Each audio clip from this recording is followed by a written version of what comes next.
সুপ্রিয় দর্শক সবাইকে শুভেচ্ছা জানিয়ে শুরু করছে আপনাদের প্রিয় অনুষ্ঠান কৃষি কথার কৃষকের গল্প।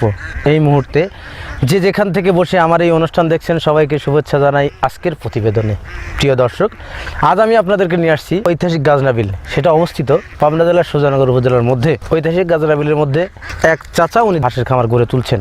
হাঁসের খামার গড়ে তোলাতে ব্যাপক সফলতা অর্জন করেছেন বলে মনে করছেন সেই চাচা। তার কাছ থেকে জিজ্ঞাসা করবো তিনি কীভাবে হাঁস পালন করতে আসলেন। বিশেষ করে একটা কথা না বললে নয়, আমি যার সাথে কথা বলবো তিনি মূলত হাঁসের খামারি নন, তিনি হাঁস দেখাশোনা করেন। হাঁসের খামারের নাম মোহাম্মদ রশিদ দেওয়ান। ওনার খামারটিতে একজন দেখাশোনা করেন। আমি তার সাথেই কথা বলবো এবং অবশ্যই এখান থেকে আপনারা অনেক কিছু শিখতে পারবেন বা জানতে পারবেন। তো প্রিয় দর্শক, আর কথা না বাড়িয়ে শুরু করি আজকের প্রতিবেদন। আসসালামু আলাইকুম। ওয়ালাইকুম আসসালাম। ভালো আছেন কাকা? হ্যাঁ, আল্লাহ ভালো। তো এই খামারটি কার? খামারের রশিদ দেওয়ান। আপনি কে? আমি এই খামারের দেখাশোনা করেন আর কি। আমি আসছি কৃষি কথা ইউটিউব চ্যানেল থেকে। আমি জানতে পারলাম আপনি এখানে হাঁস পালন করা হয় এবং আপনি হাঁস দেখাশোনা করে থাকেন। মালিক কোথায়? মালিক বাসায় আর কি। আপনাদের এখানে কয়জন দেখাশোনার লোক? দুইজন। আপনার বেতন দেয় কত? আমার বেতন দেয় 12,000 টাকা। আর একজনের বেতন দেয় কত? 10,000 টাকা বেতন দেয় আর কি। আচ্ছা, এখানে কতগুলো হাঁস আছে আপনি জানান? 1000 হাঁস। এখন ডিম আছে কতটি?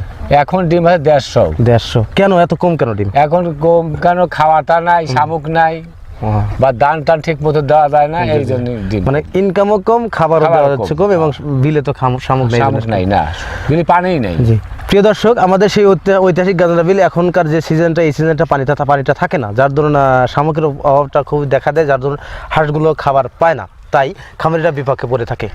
এজন্য হাঁসের ডিম নেই। আচ্ছা, হাঁসের ডিমের জন্য কি কি খাবার দিয়ে থাকেন আপনারা, বা কি খাবার খেয়ে থাকে হাঁস? ধান দেই, শামুক খায়, বা আরো গম দেই, এইসব দেন। এইগুলো যদি আপনারা শামুক ছাড়া, এইগুলো যদি শামুক বাদে গম, ধান, ভুট্টা, এইগুলো যে হাঁসের ডিম কি পর্যন্ত আসবে? না, এত আসবে না। ডিম আসতে হলে অবশ্যই শামুক খুব প্রয়োজন। শামুক হচ্ছে ভিটামিন জাতীয় একটা খাবার হিসাবে হাঁসের। প্রিয় দর্শক, কাকা যেভাবে বললেন যে শামুক খুবই গুরুত্বপূর্ণ হাঁসের খামার করতে গিয়ে, কারণ ডিম উৎপাদনের ক্ষেত্রে ধান, গম বা ভুট্টা যেটাই দেন, শামুক খুবই গুরুত্বপূর্ণ। শামুক যদি পর্যাপ্ত খাওয়ান, সেক্ষেত্রে অবশ্যই হাঁসের ডিম বৃদ্ধি পাবে। তাই আপনারা যারা খামার করবেন এবং শামুক অবশ্যই হাঁসকে খাওয়ানোর চেষ্টা করবেন। 1000 হাঁসে পূর্বে কতটি ডিম ছিল আপনার? 800, 750 থেকে 800 পর্যন্ত ডিম ছিল আর কি। হঠাৎ যে কমে গেল, আপনি কি চিন্তা ভাবনা করলেন না যে আস্তে আস্তে পর্বে কমেছে? মানে খাওয়া কমতেছে আর ডিমও কমতেছে। প্রিয় দর্শক, হাঁসের খাবার কম দেখে ডিমের পরিমাণটা কম। 1000 হাঁস থেকে 800 ডিম পেতেন, মানে 80% ডিম পেতেন। তো ওনার বেতন এবং আর একটা রাখা আছে, তাদের বেতন মিলে টোটালে 22,000 টাকা বেতন দিয়ে থাকেন। এই খামারের মালিক তো তিনি এখানে নেই, তো ওনাদের সাথে আমি কথা বলছি। আচ্ছা, পিছনে যে ঘরটা আছে, এখানে কি করেন? ওইখানে কি রাখেন? এখানে হাঁস রাখেন, রাত্রেবেলা রাখি। চারপাশে গেট দেওয়ার কারণটা কি? গেট দেওয়ার কারণ শিয়াল বন বিলি যাতে আক্রমণ না করে, এগুলো দিয়ে থাকেন আর কি। এই ঘরটা করতে কত খরচ গেছে আপনাদের?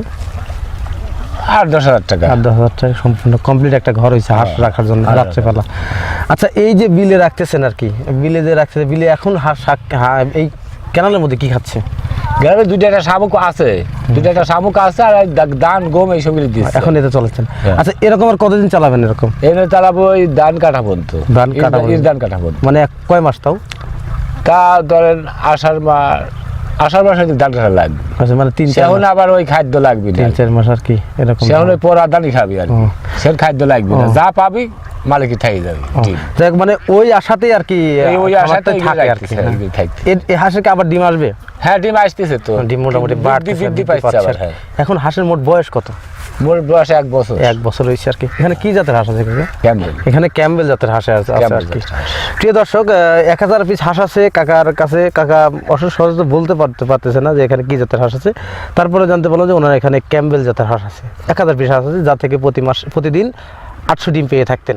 ডিম কমে যাওয়ার কারণটাই হচ্ছে তার বিলের মধ্যে খাবার নেই।